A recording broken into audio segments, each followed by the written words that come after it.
So with Jedi Apprentice, Defenders of the Dead, this is book 5 out of 20.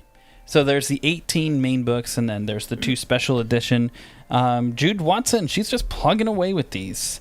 So basically the first 8 books take place across 4 months in universe. And so these just string from one event to another. And what happens is Obi-Wan and Qui-Gon go to this planet called Melida Daan. I don't know if that's exactly how you say it, but when it's Star Wars and fantasy and sci-fi, you kind of just make it up as you go. But basically, this is a planet that is locked in endless civil war, and it's even so divided when you're like Melida Daan, it's Melida/Dan. It's so divided that even the name is disputed. People can't even they're like, no, I will not call it Dan. I will not call it Melida. Right. And so classic Obi-Wan and Qui-Gon, and basically they need to go there because Tal, Jedi Knight Tal, she's held captive, and they need to go and free her. And so you get a few of these different players that come in. This guy named Wahudi, he is the leader of Melida Daan. You have this girl Sarasai. She is basically this young revolutionary type that's very important to the next 2 books. And Neild, he's kind of like the leader of the young. So basically, you do have Melida and Dan, and then you also have kind of a subsect of that. Yes. You have the elders, which would just be kind of like the adults in conflict and war, and the young, who are pretty much idealists and quasi-Marxists because they want to overthrow the oppressors, and they themselves essentially become oppressors. But even before I get into maybe a simple plot summary, I love this book. This was a great book. I love this book. Anything you want to share before I dive into the plot? No, let's dive into the plot first. Let's do it. So, Melida Daan has been consumed by civil war for generations, and the conflict hardened adults on both sides into being permanent enemies. And the planet's youth, they formed this revolutionary group called the Young. And when Qui-Gon and Obi-Wan arrive, they're searching for Tal. She's missing, and she's been taken hostage by one of the factions. And so basically, with the help of the Young, the Jedi, they're looking to rescue Tal. And what's interesting is Obi-Wan, he becomes really deeply moved by the Young, by their courage, their idealism.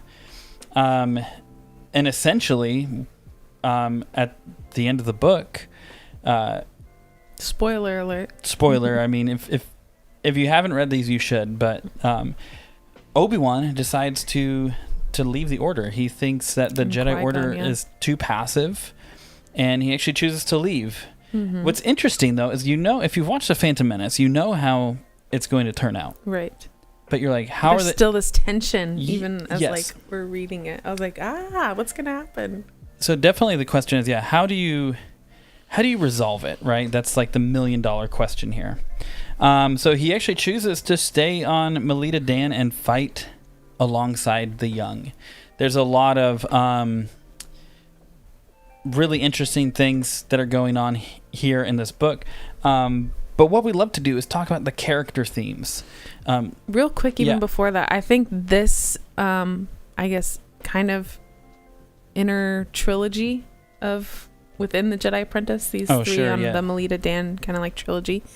This is very formative to Obi-Wan, and I think through the rest of the series, it is brought up a few times. So it's really cool to see how this experience is used to further develop his character to the young Jedi Knight we see in the prequels. This is referenced in most of the arcs of the Jedi Apprentice series. Yep, pretty much every single one. Yeah, it's brought up time and time again. Yeah, you're absolutely right. It's never dropped. This is probably the most formative experience that he has for sure. Why don't you talk about Obi-Wan and his kind of character themes and his character progression and character development, rather? There's so many times in this book and in this arc where I was like, oh, Obi-Wan, for real, what are you doing? And I had to keep reminding myself what he's like 12 or 13 here. Yeah, I think he's 13. And I'm like, okay, like it actually makes sense for a young teen, because I'm just so used to seeing the mature Obi-Wan that's in the movies. So I had to keep reminding myself that he was a child here. But I like that aspect, that he was not just like this amazing Obi-Wan Kenobi. He's just always been great.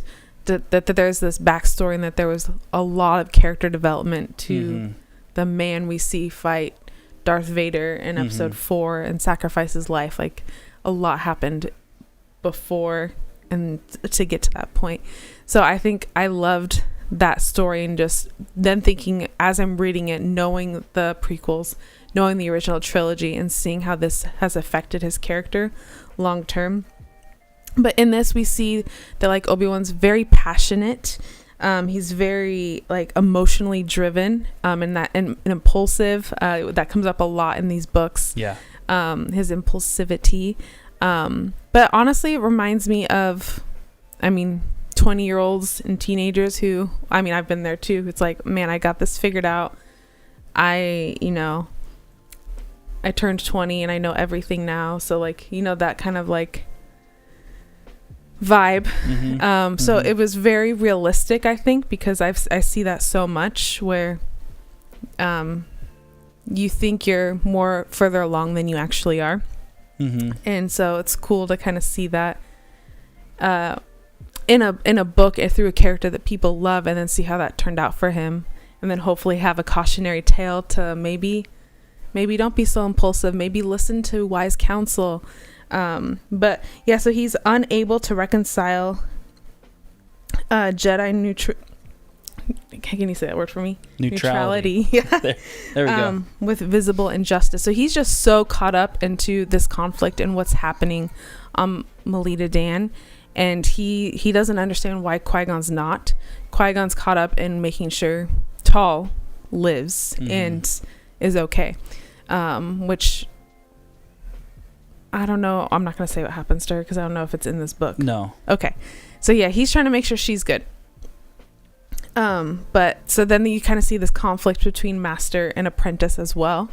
And then it's sad to see Obi-Wan choose Melida Daan over Qui-Gon, over the Jedi Order, which he's been training. Because we've been, in the other books, he's been like working so hard. This has been his dream to be, he just kept talking about how bad he doesn't want to go to Agricorps. He wants to be a Jedi. He's called to be a Jedi Knight. And then to see him just give it up so quickly, it's crazy. But yeah, he acts very prematurely. He's has a lot of decisions that he just doesn't really think about and just does. A lot of like recklessness, born from compassion though. Like you do see how much he loves people and how much he cares. And he saw something that there was an issue on Melida Daan, and what was conveyed by the young, it would be like, yeah, let's get behind this, like absolutely. And then how they do it, that's a whole other thing. But so you see him lock onto this purpose, and I think it helped him find purpose too. And I think that's why because he was struggling being a Jedi. But this is Obi-Wan's most radical act in the series. He chooses action over obedience and actually gives up everything he's been working for. So that's like, yeah, it's pretty crazy. And then when you read all of the books, like I said, it continually comes up in his character development, and it was a defining moment to the man we have all come to know and love in these amazing movies. Yeah, and what is interesting as well is Jude Watson definitely loves the like dystopian type war-torn planet trope. Yes. That it comes up repeatedly. I love it personally. It is I don't think it's overused. I think she does really well maybe towards the end of this whole series, some stuff is just like, okay, I've seen this before, and it doesn't have the same impact as it did earlier in the series, but still entertaining, still good. It's still great. And what's interesting is if you've read like Lord of the Flies, there's a bit of the elements of that book where it's like, what happens when you basically just leave the youth to themselves? How do they self-govern? And it does turn a bit chaotic at times. Like there's this character Neild in this book. Yes, in this book. And basically they have this, the cover, Defenders of the Dead. Like even when you look at this, it's interesting because it kind of gives off like a horror vibe, but it's not that at all. Basically there's these like, I think they're called like Halls of the Dead or something. And there's these memorials for the great warriors of either Melida or Daan. And basically the idea is that you could go there and see your ancestors and hear them talk about their victories in war and all of this kind of stuff. Right. And one of the things eventually that kind of comes up, a hot spot for kind of militant activity are these halls, these memorial halls, because it's kind of trying to demoralize the other side, right? When you're thinking of a kid's book, you're like, it's pretty like crazy, pretty intense. But regardless, Neild basically kind of like when I'm thinking of this, he's rallying these young people, the young, and he's saying like, hey, violence isn't the answer. War isn't the answer, right? They even like fake blaster shots and fake explosion sounds to kind of pull fast ones and stuff on the troops, and it's really well done. But I remember the scene very vividly where like somebody says something about like another group in a derogatory way, and he just straight up like grabs him by the throat and lifts him off the ground and is like squeezing him. And Obi-Wan's like, yo, what is going on? Right. And he's like, hey, we have to crush out that behavior. And you're like, oh, it's a foreshadow for sure into his character, but you're like, that's where the bit of the Lord of the Flies comes in, where you're like, oh man, like what's going on here, right? But then to contrast, Obi-Wan, he sees the youthful exuberance, the youthful zeal. When we're looking at Qui-Gon, he still is committed, very committed to non-attachment with Obi-Wan at this point. Like, you see ironically, you see his attachment to Tal, and it just deepens throughout the series. And I do think Tal is blinded. But anyway, nonetheless, you have Tal.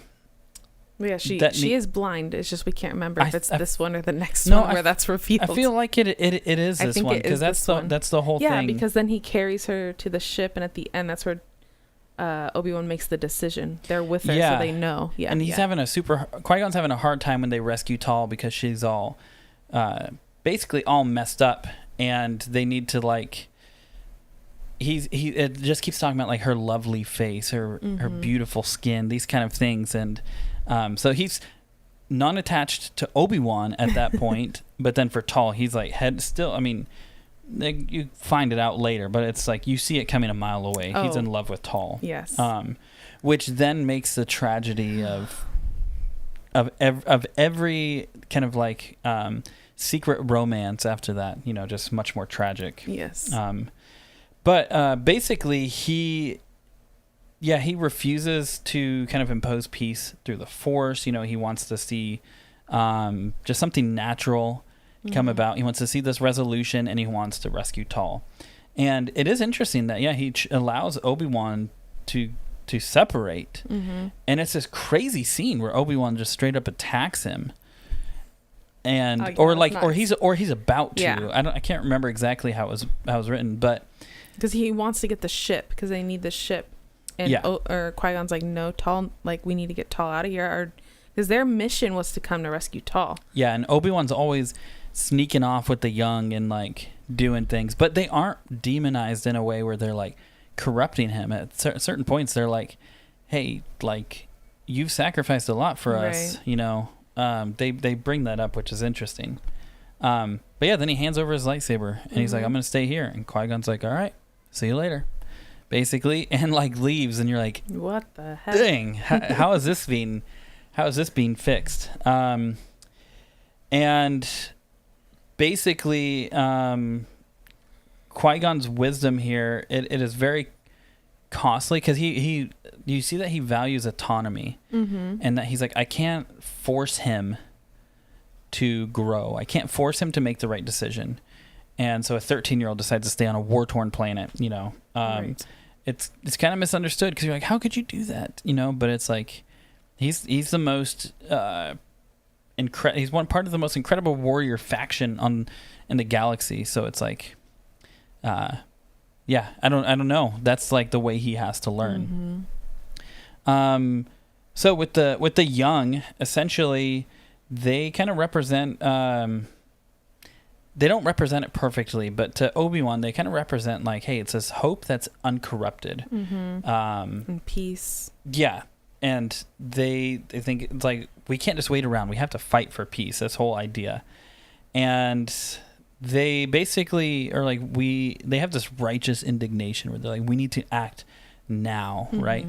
But they really kind of lack perspective. So normally they're just in like big situations in over their head. Yeah. And in the next book, we really go into more of how do they try and bring peace, which much, I think, to the point, it's like, if you know anything about Marxism, they kind of follow that. They follow this route that's like, if you use violence to bring about peace, it's never going to end well. History would teach us that.